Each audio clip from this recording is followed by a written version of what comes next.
Якутия впервые принимает кубок двукратной олимпийской чемпионки по биатлону Анны Багалий, заслуженного мастера спорта и члена правления Союза биатлонистов России.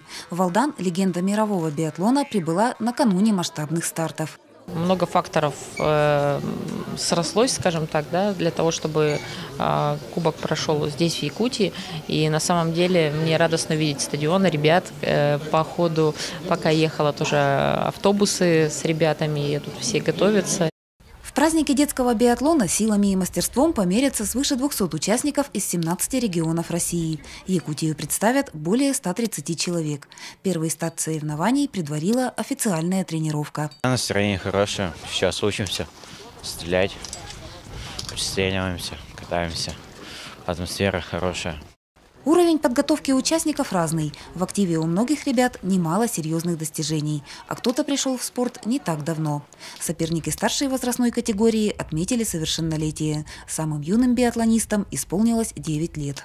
Мы очень надеемся, что все, которые ребята проходят через Кубок Багалий, они будут замотивированы на многие годы вперед.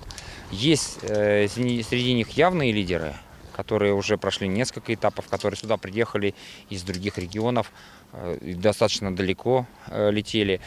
И поэтому завтра, послезавтра мы увидим сильную разницу между спортсменами.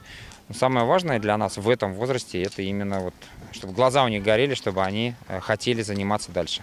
Всероссийские соревнования на трассах лыжно-биатлонного комплекса будут проходить до конца недели. Наряду с масс-стартами, спринтерскими гонками и эстафетами в рамках соревнований состоятся мастер-классы. По словам участников, в преддверии стартов волнений нет. Татьяна Вахнина, Сергей Шипачев, Александр Лукин, Алдан.